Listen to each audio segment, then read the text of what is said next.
Okay, so I think we are live here on YouTube. Hi, my name is Stacy Bush, and I am with JD Daniel here to do a little artist spotlight. And this is actually our first live stream on YouTube. Okay, so I think we are live here on YouTube. Hi, my name is. I will mute that. And let's see. So we're just getting set up here. I'd like to share this on our pages. So if you could just hold with us for 1 second as we get this link out there to all of our social channels. We are going to be talking with JD here about some of their choral pieces and work as a composer and vocalist. I have a few different examples to show you. And let's just post on Facebook. Thank you for your patience as we get this all situated. Yes, I'm doing that right now. Woohoo, live. All right, and I will also try to minimize the white screens in my background so that I do not turn into a ghost, which is very easy to happen to someone like me. All right, one more share here. Share now. Okie dokie. So, hey JD, how are you? I'm all right. How are you, Stacy? Good. We were just talking about how that's a horrible question to ask, and then I asked you again. It's like, do you tell the truth, or do you really want to get in a deep conversation about how we really are? I'm just making it, like I said to you about earlier. I'm just making it. Yeah. So, do you want to share a little bit about who you are and your background before we start getting into the work samples? Just kind of a brief introduction. Yeah, so again, my name is JD Daniel. I'm a composer, singer, and writer based here in Kansas City. I started out as a pianist. My older sister was in piano lessons, and so I looked up to her and wanted to be like her. So I was really little, I was like 3 or 4. My mom put me in piano lessons, and then rest is history, I guess. I started composing and singing in high school. And then that ended up becoming like my main thing over piano. I still play the piano, but not professionally. I like to do it just for fun. And then the main thing I do is composing and singing professionally. I'm a bass baritone. Right now I sing as a choral scholar at St. Mary's Episcopal Church on Holmes. And I'm also an artist with KC Vitas, which is Kansas City's new music vocal group. And yeah, that's me. Yeah, and that's actually how we met a few years ago. It was my master's thesis, and I wanted to work with a choral group, and KC Vitas was like one of the only choral groups in town that were kind of like, sure, we do something weird in a barn and sing with you. So that was really a lot of fun. Yeah, I still look back on that fondly. And so you're also a composer. And is it just choral works that you compose, or voice works, or are you working in different areas too? So when I started composing, I hadn't started singing a lot yet. I mean, I'd done some musical theater, but I hadn't gotten like Western classical vocal training yet. And so when I was composing, I like started out doing piano solos. I composed piano solos. I composed for mixed instrumental ensembles. I was able to do these summer workshops all throughout high school called Comp, Creating an Original Music Project at Mizzou, which they still do. And that was really helpful for me. And so when we composed for those workshops in the summer, it was always a mixed chamber ensemble. So I didn't really start doing vocal work until towards the end of high school, and I didn't really get good enough at it that like, it was ready to be performed until college at William Jewell in Liberty. Okay. But yeah, now I kind of tend to focus on vocal works. I love working with text. I love working with poetry. I like writing choral music and art song, but I am also wanting to kind of get back into, I've never written like a string quartet, which I don't know why I've never done that, but I want to do that. I want to get back into piano solos and things like that. Yeah. So you were actually pretty interested as a kid. You started composing fairly fairly young then. Like, were you writing scores and using Sibelius or something, early on then in high school? It was when I was 14 is when I started composing, and I got this like um much less expensive notation software called Magic Score Maestro. It was not very good, but it worked for me at the time, and it was only like $70. Um, so that was Okay. nicer for my parents' wallet at that age. And I actually got it originally because I wanted to arrange um, like songs from video games and anime for piano so that I could play it on the piano and write my own sheet music, which I did a lot through high school. Didn't really do that much anymore. But then I ended up just feeling inspired and writing my own original piano solo. And then my mom is the one who was like, you know what? I'll do some research and find out like what resources there are for young composers. And she's the one who found the Creating Original Music project. So thanks, mom, because that got me Yeah. going.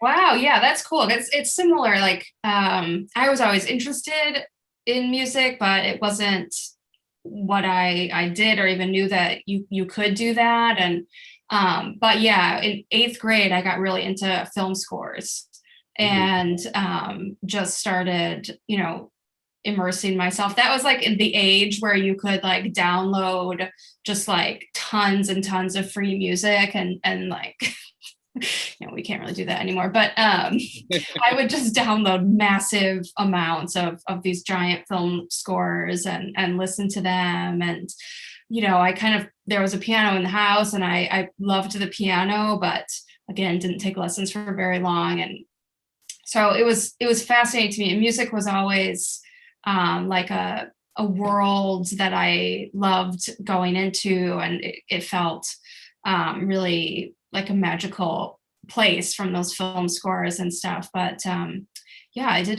not have any opportunities like that. So that's really cool. Are either is anyone in your family musicians or?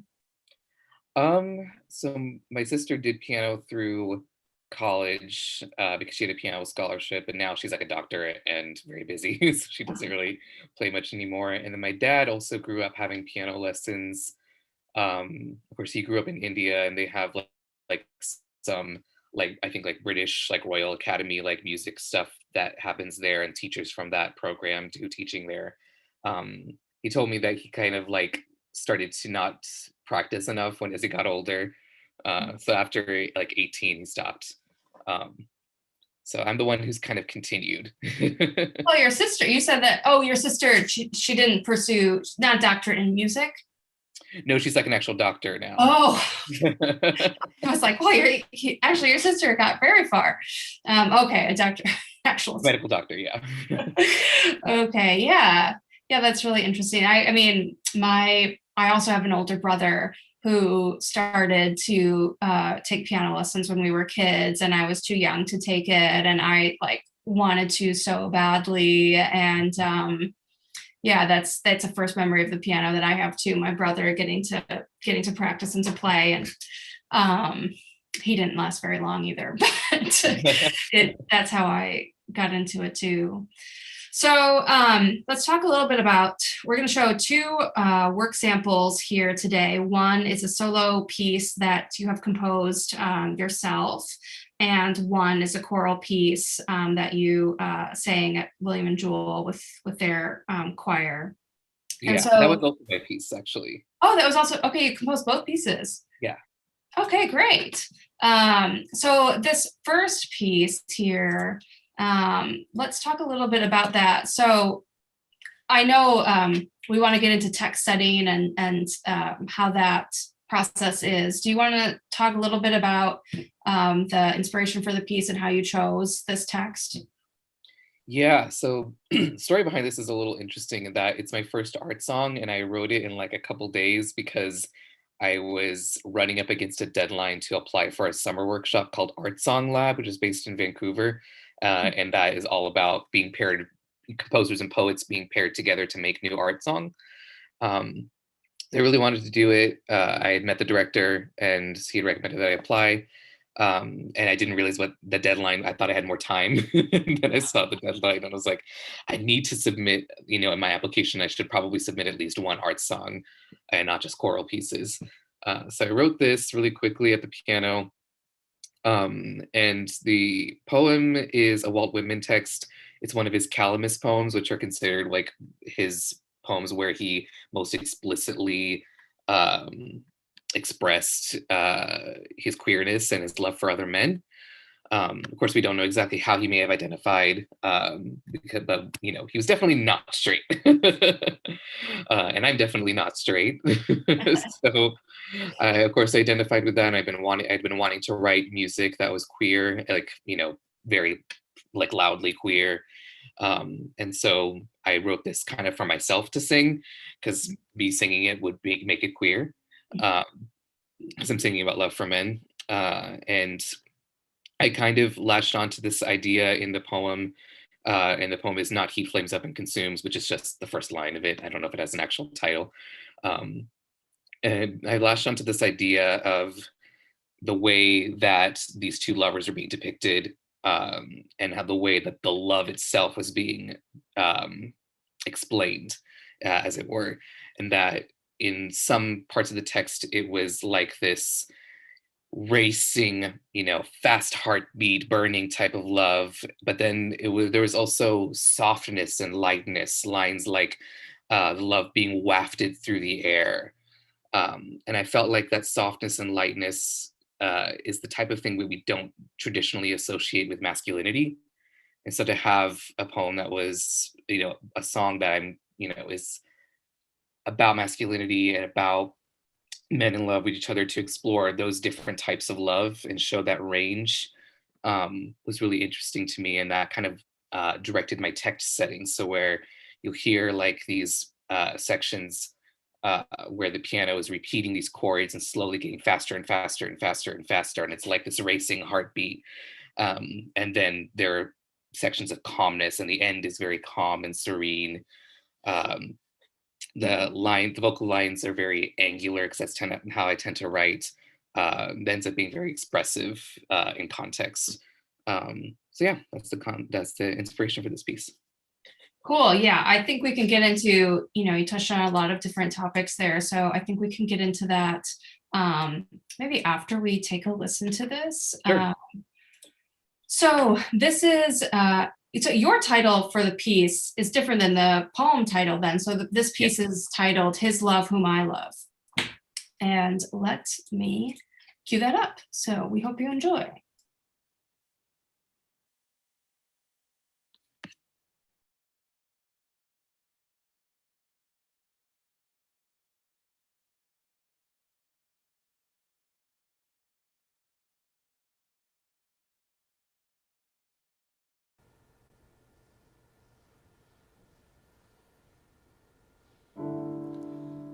Not heat flames up and consumes, not sea waves hurry in and out, not the air delicious and dry, the air of ripe summer bears lightly, along white down halls of myriads of seeds, wafted, sailing gracefully to drop where they may. Not these, oh none of these more than the flames of me consuming, burning for his love, whom I love.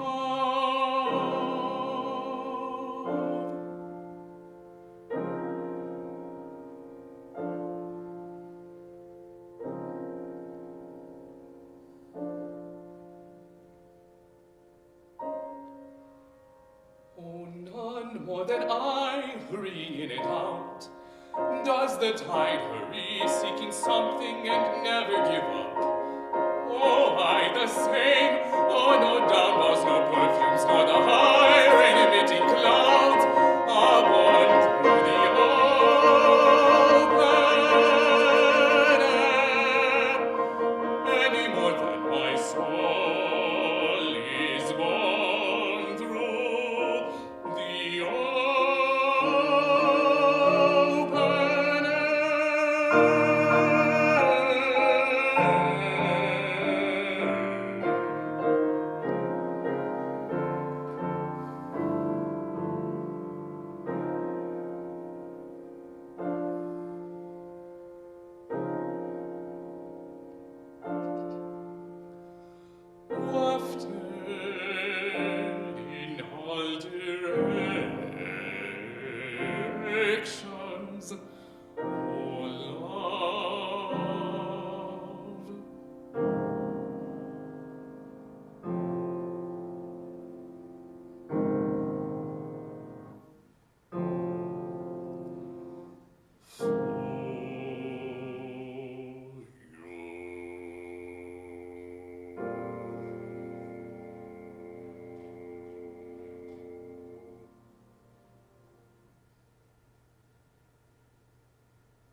Beautiful, beautiful. Thank you. Yeah, I mean, I have a lot of things that we could talk about: the tonal language, the text setting, queerness, and the concert hall. And I don't quite know where to start. I guess the first thing that I was noticing in the piece was your tonal language, and you mentioned angular, like, melodic writing, but some of the personification in the piano music. I also think it strides that balance really well of new music that is also innately romantic, which to me is a good thing, because it sounds, well, it sounds like you're serving the text and the melody and not restricting that, and that it's easy to listen to and to appreciate, even though there's complicated tonal language happening, things going on. So I love that balance. And some of my favorite piano music is in that vein. Is that conscious, or how do you kind of go about using your language and your composing? Is it free, or do you have a lot of thought behind it? I'm not a very good theorist in terms of like Western classical theory, so I don't try to follow the rules, I guess, as it were. But for this one, I did want to have kind of that romanticism, something a little more traditional and accessible. I do like dipping my toes into the avant-garde every now and then. And a lot of my music tends to be like very spacey and existential. So I wanted this one to be more grounded and earthy for sure. And yeah, as for the venue and everything, this was at also All Souls Unitarian Universalist Church, which is just across from the Kemper Museum of Contemporary Art. And my amazing collaborative pianist was Charles Dickinson. And of course, this was for Voices of Vitas, which was a KC Vitas event at the end of January. It was just an art song showcase. A lot of cool songs in there, a lot of great singers. And Jackson chose this piece, which I was really happy about. Yeah, it sounds beautiful. It sounds beautiful in that space. And that was kind of the other thing that I was thinking about is, not everyone is participatory in new music and in classical music and the concert space, and kind of feels the ins and outs of that, and some of the rules and some of the things that are in there. And so I personally found it radical, that as a queer person, sure, there's lots of queer artists, but that is never really put in focus, particularly in kind of traditional concert hall music. And so for, a man to be singing about this topic, in a traditional venue and in a traditional, art song, is really, taking something that is new and isn't talked about quite enough into this kind of traditional vein. And so it is striking if as someone, who is immersed in that etiquette. So I'm thinking that was intentional. Yes, of course. Absolutely.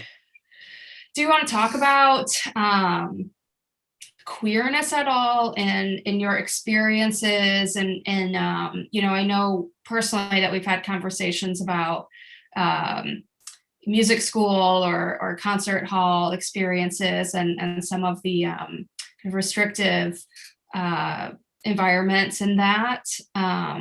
Do you have anything that you want to, other than this piece and the meaning behind this piece, that you want to express with your own experiences in that?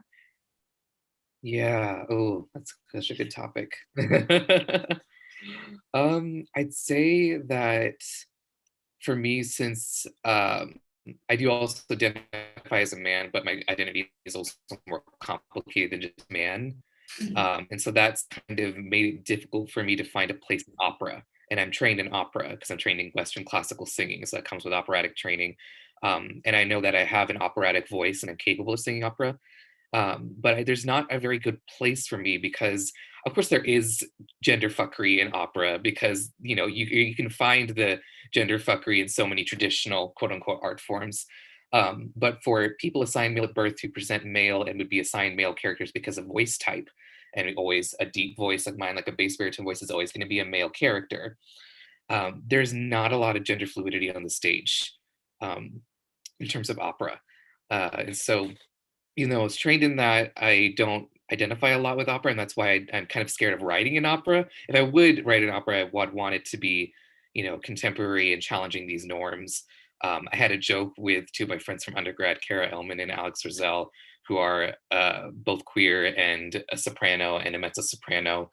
And I joked with them that I would like write them a like queer femme Appalachia opera, like basically like the queer femme Brokeback Mountain as an opera. And that idea is still on the burner. I don't know. I've talked about it with other people. I talked about it with Fresh Squeezed Opera, which is an opera company in New York who interviewed me a few months ago. I talked about it with them then too. So I don't know. Maybe that'll happen. But in terms of being a performer, I really prefer the form of art song and choral music for my performing. Because I just don't find my place in opera in terms of gender, and definitely also in terms of race. I mean, there are no racially appropriate castings for me. So that definitely is something that I'm, hopeful for, that, that the opera world can change. And there are some changes happening. It's going to mean, it's going to look also like a lot of institutional change. It's going to mean people in power losing their power probably, and power relationships being changed. But I'm hopeful for that still. Yeah, I mean, it's one of those things where you see a few, a few icebergs kind of melting, but not, not a significant, substantial change, really. It's kind of very slow. Yeah, yeah.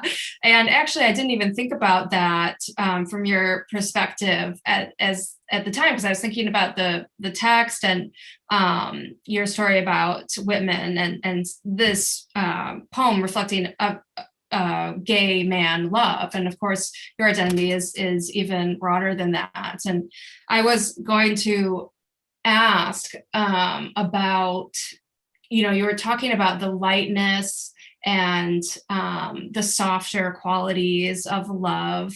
And I was thinking that, there's a lot of stereotypes with male love, particularly queer, gay man love, or bi men. And it's really, from the outside, it really seems kind of one-sided, and we don't actually, you don't hear a lot about long-term relationships or long-lasting love, or even love in general. It's usually very sex-related, and as if this is just the man's experience is only through sex. And I don't know. I mean, I'm not even a part of that community. And so do you find that stereotype a lot?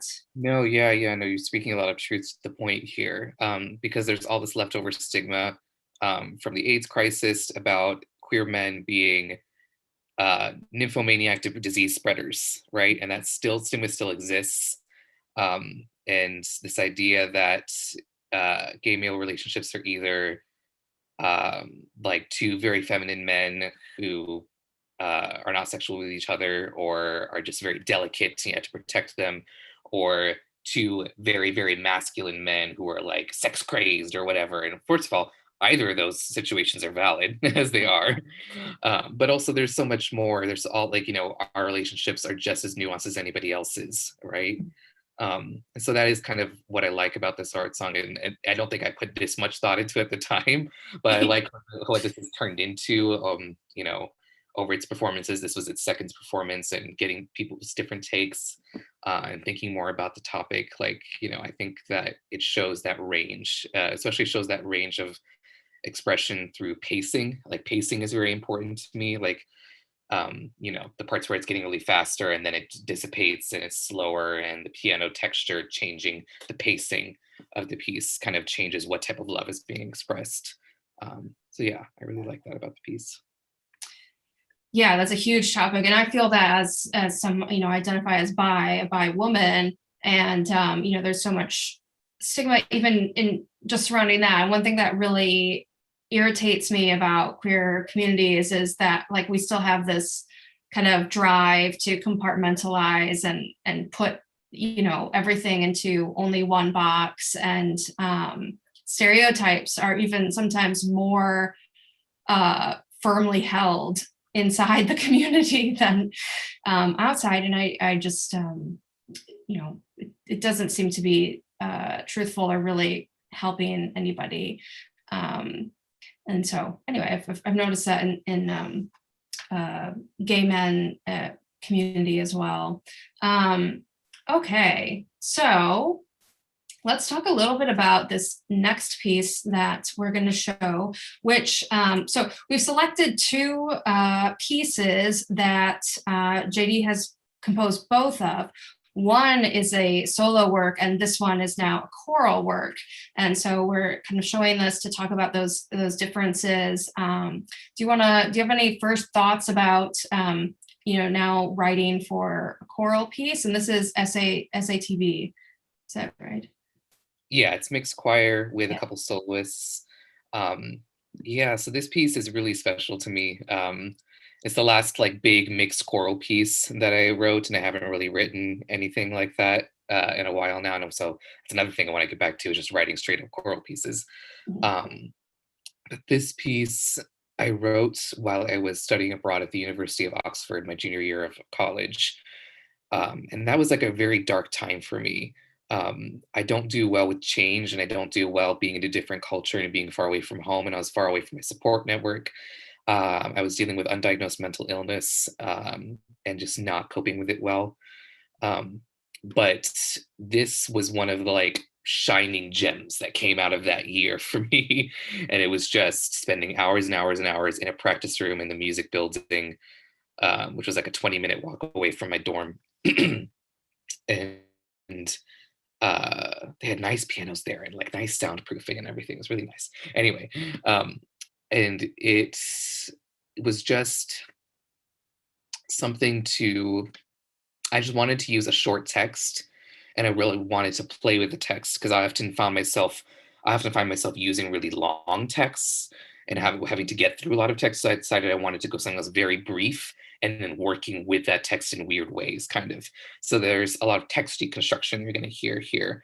The text, just as it is, if I can remember it quickly, it is night in a railroad car window is a great dark soft thing broken across with slashes of light.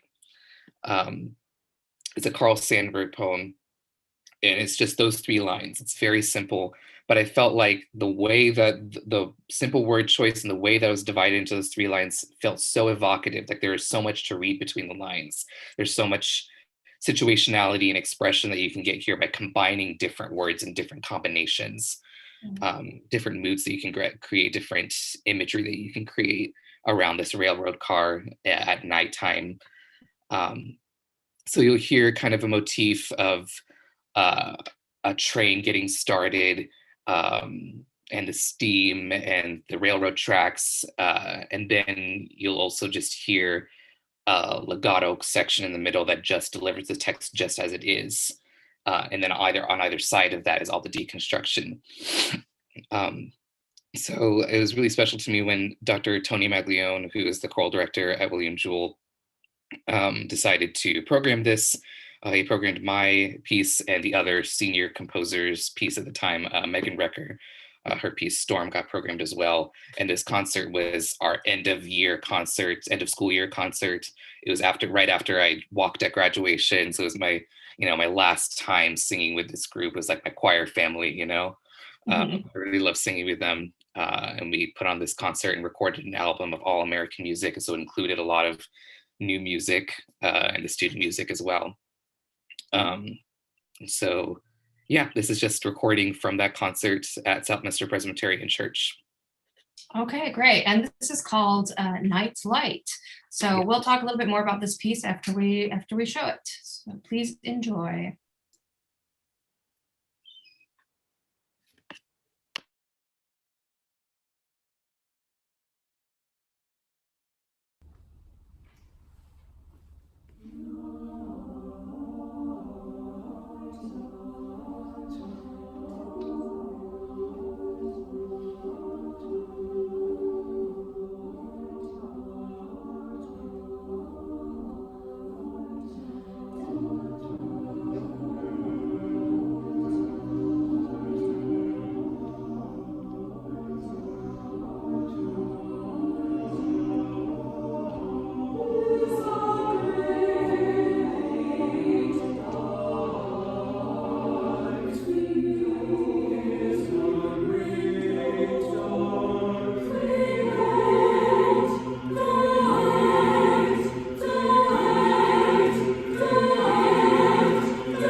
Okay.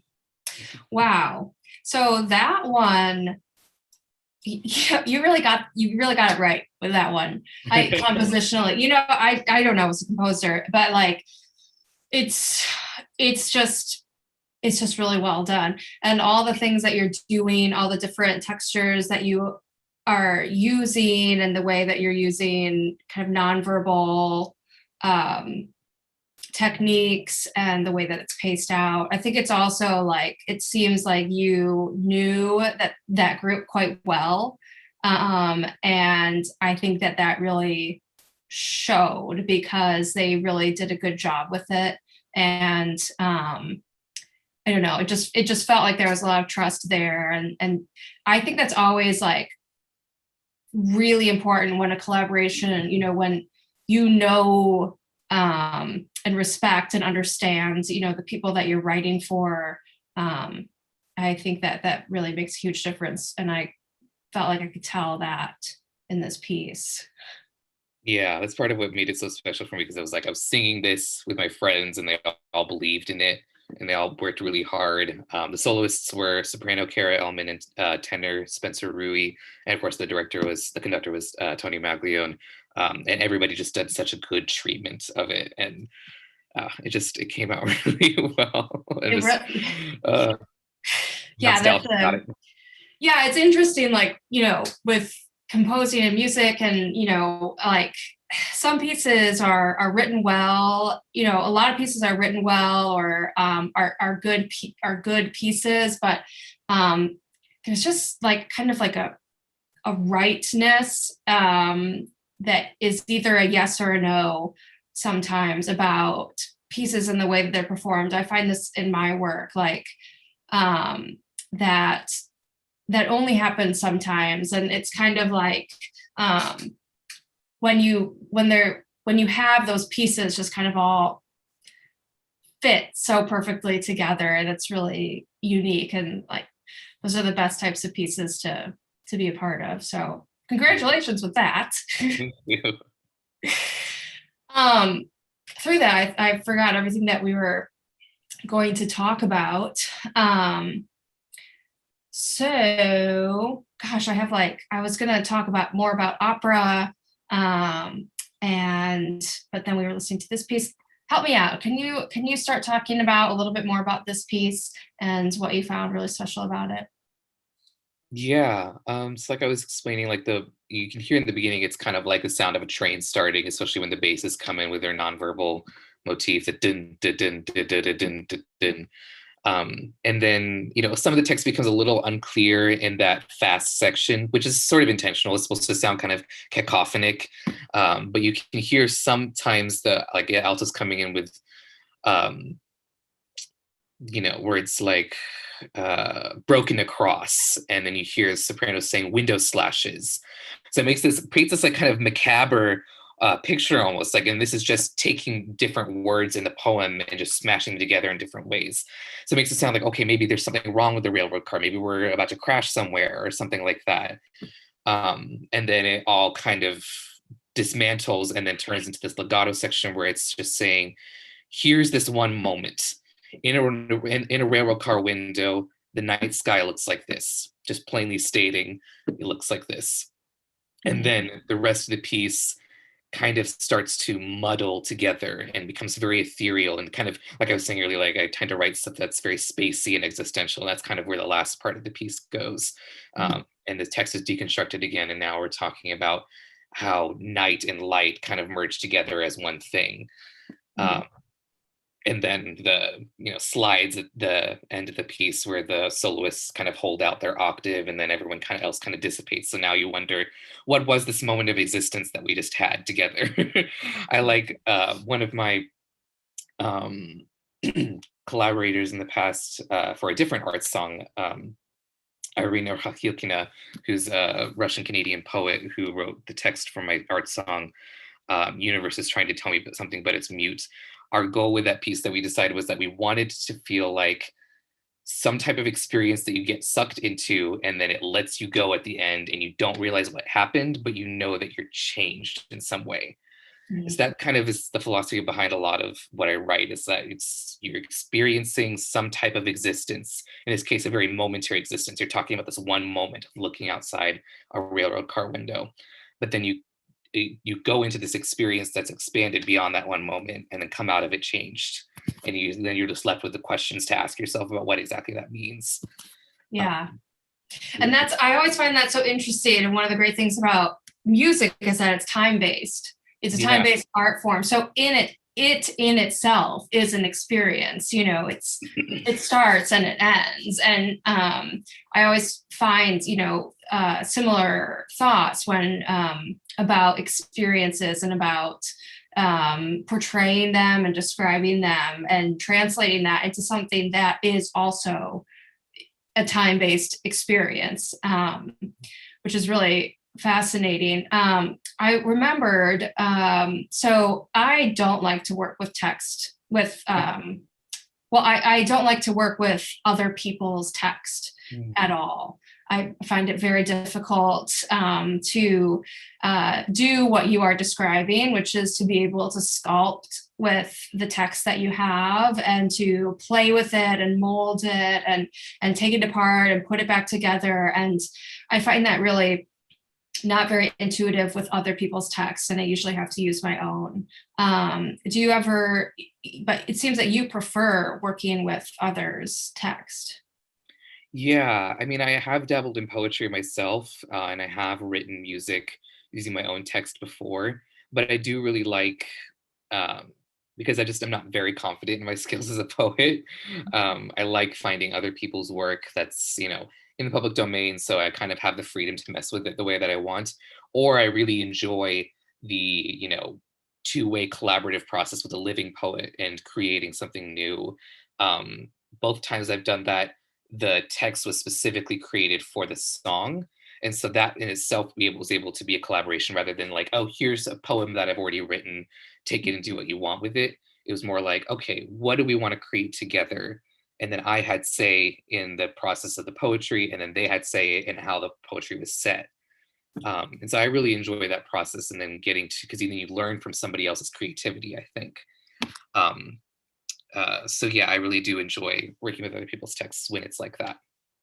Yeah, and from the way that you talk about it, I remember a teacher of mine, in a lesson kind of talking about composing and talking about where I was at in the piece as a sculpture, and kind of he made this metaphor like, you have this, nose carved out, very finely detailed, and it's very, farther along in the process, but the rest of it is still yet to be defined. And I just really responded to the idea of composing as sculptural. And something about that tactileness of it, and that it is kind of molding and putting things here and there, and you're in there with your hands. And I think that way about working with text, especially. My problem is that I can never, once there's text, it's never enough. I always have to write. I also have to add parts and change parts. And so I can never really work with one poem, because I end up adding all kinds of crap to it. But you can do that with public domain stuff, or if you have a poet's permission. So that's true. Yeah, I did the first piece that I really felt like I wrote was a text set, but is with a small prayer, not a religious prayer really, but the Serenity Prayer piece, which is heavily associated with 12-step recovery. And anyway, it's a very short prayer, but I turned it into kind of a journal entry experience. And there's a lot of, I like talking about the things that are going on in my head at that time. And anyway, I thought it was really well done, the way that you handled this piece and what you added to it, and the non-text parts. And I thought it really balanced out the shape, and that was really well done. Yeah. Thank you. I appreciate it. Yeah. And I think that was what I wanted to talk about, sculpture. composing. Do you I like want, is there anything about, you have two samples here, one's a solo work and one's a choral piece. Do you have a preference over one or the other, or what are the differences that you see? What are some of the pros and cons? Ooh, I love art song as a way of like personal storytelling and like introspection. I think that's a really intimate art form in that way. I really like that intimacy. I love small forms. I don't know if I'll ever write something for like a huge, large orchestra, just because that's like a very large form. It's intimidating to me, and it's not the type of expression that I usually like. So even with choral works, I like a chamber choir, and that's what you heard there with Nightlight. That choir is like 30 people. Um, for choir, I think I really enjoy the collaborative process of working with a choir, and working with a conductor. I really like all the textures that you can get with a full choir. Um, I think I don't know if I could choose one or the other. Just, it's for different purposes, sort of. Yeah. Yeah, and then one more kind of process question. Where does the inspiration strike? Is it when you're coming across poetry and then that starts, or is it the idea and then you are kind of searching through text or finding collaborators, or is it something else? Usually I have like an idea first, like a very abstract idea, because I work very conceptually. Everything that I do is like more about concepts and textures than it is about like melody or theory or chord progression or what have you. So usually starts with just a concept, and then I seek out poetry that might be related to that concept. Um, Sometimes though it is a matter of coming across the poetry, or somebody will actually recommend. I've had people, like friends, recommend poetry that they think, oh, this would sound really cool, set in your style. So it just kind of depends. And as for collaborations that I've done with poets, those have been like a part of workshop programs, so that's like already been set up to kind of work that way. So I've never really sought out a collaborator to write something on a specific topic, I guess. I'm not sure how I feel about that as a genesis for something. But I don't know. It's probably valid for somebody out there. Yeah, I agree with you. I think the idea is kind of what comes first. And I see that's actually quite different. Like some people are really inspired by music itself, or or by the things that you do when you're writing music, or playing music. And that's where the ideas stem out of. And yeah. I'm quite similar to you. It actually, it's kind of like the medium that gets the idea through, more than the medium itself being, the most important thing. So I'm with you on that. Well, it's been great talking to you today. It's always fun talking composition and art. Thank you so much for sharing your work with us. Is there any upcoming projects or anything in the works that we want to know about? Yeah, so nothing compositionally going on in my life right now. I've taken a break from composing. Like I said, I do want to get back into writing choral music.